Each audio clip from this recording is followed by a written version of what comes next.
A little bit different video today, y'all. So I went to start my Jeep up the other day, and I'll just get right to it and show y'all what's going on. It made this sound. And if I keep bumping it, eventually it'll catch and it'll start up. So I've either got starter problems or flywheel problems. I'm not sure yet. I'm not crawled under there, but that's going to be today's video.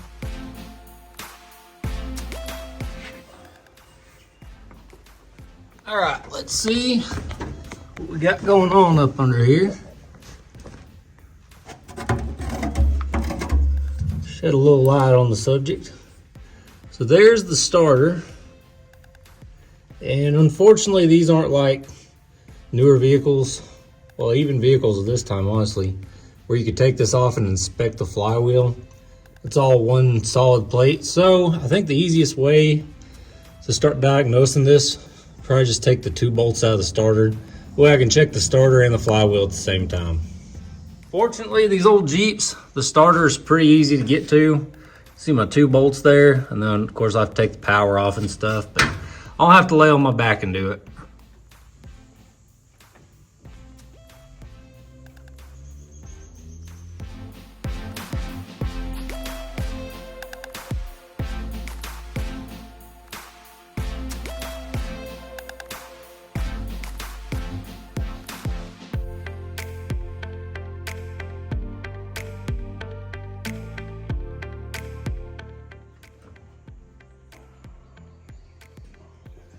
First of all, let me show y'all my setup to get that top bolt.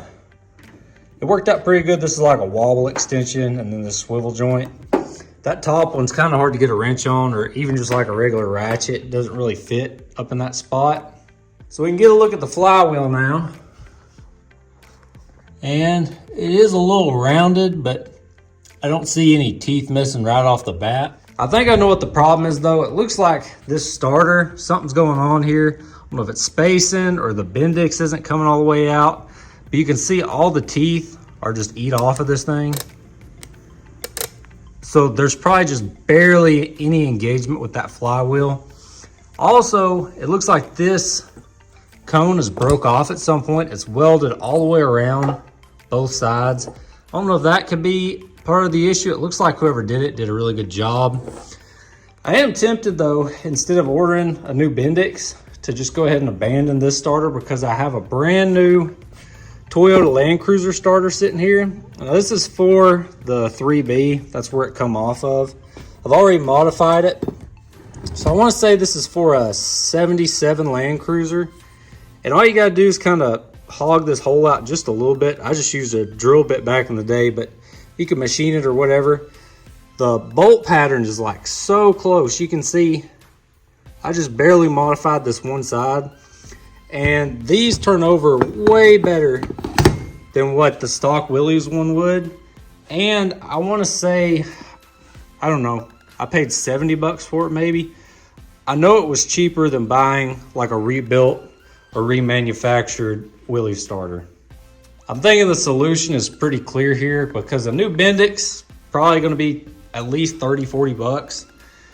When I could just go ahead and use the starter I've got that works, and I'll just order a new one for the 3B later. All right, so let's stick this thing in here and see how it works.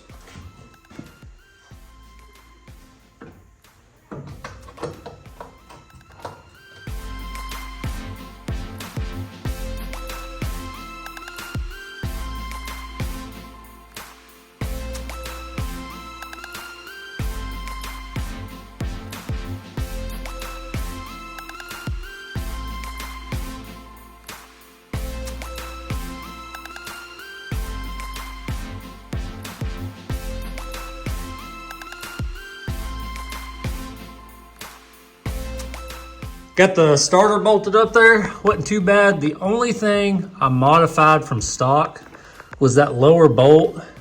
It fits fine once it's up in there, so maybe you could put it in the starter and then put it up into the bell housing. I started with the top bolt because it's the hardest to get to. My same extension wobble socket deal, that worked just fine. I could get that socket up in there, get it good and tight. The bottom bolt though, I ended up just cutting one flat off of it. so I could just push it up in there backwards the way it came out. Normally the nut, I think, would be on this side. So all I did was flip that around, but it went right up in there. Wasn't too bad at all. Wiring, pretty straightforward. So the top there on that solenoid, got power going to it, the red wire, and then this green wire. There's a little spade connector that comes on there, so I did have to snip that off. I put a little spade connector and some heat shrink on it. Otherwise, it's the same as the stock setup. The bore on that starter is the same as what's in the bell housing. You just got to waller out that one ear a little bit and it bolts right on there. So I got my battery hooked back up. Hopefully I got all that wiring correct. We'll hop in the Jeep and see if it starts.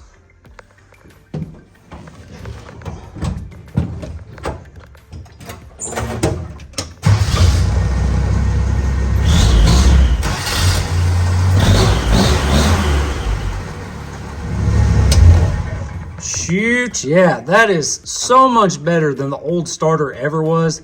Turns over so smooth and so quick. I think this has a lot more torque than the factory starter too. I couldn't be happier with that, and hey, it didn't even cost me anything to do that today. Well, this turned out a lot better than I was expecting. I was really worried it was going to be a flywheel issue and I was going to have to do something drastic like pull the engine or the transmission or something. Fortunately, it was just that starter was bad. And man, this really worked out good for the stinky chicken because I already had that Landcruiser Starter for the 3B literally sitting on the bench because I took it off when I put the bell housing and everything on. And it was literally as easy as just bolting it on, doing a little bit of wiring, and that joker just cranks right up now. It sounds so much better than that old starter ever sounded, and it cranks so much better. Now, I might have went over it a little quick while I was working on all this, trying to get sorted out. And keep in mind, I think this only took maybe an hour to do all this. But I'll say it again, the starter, I believe, is for a 77 Toyota Landcruiser. I'm gonna double check that. I'll for sure have it linked down in the description if you wanna buy one of these for your Jeep. One thing you do need to be conscious of with this though, is it only works with the later F-head bell housings. It will not work with the old L-heads. And what's really nice about this, you can take an L-head bell housing, trying to say that 3 times fast, and you can swap an F-head bell housing on and everything will stay the same except you can upgrade your starter to this. Something else I failed to mention is flywheel tooth count. For earlier Jeeps, a 97 tooth flywheel, you'll need a 10 tooth bendix gear. For later Jeeps, you'll need a 9 tooth bendix gear. I'm super excited about this though. I didn't have to spend any money. I didn't have to wait for parts to show up. And the old CJ5 just has another great upgrade on it. I sure appreciate y'all checking out this week's video. I hope you enjoyed it. I hope it helps you out, and I'll see y'all next time.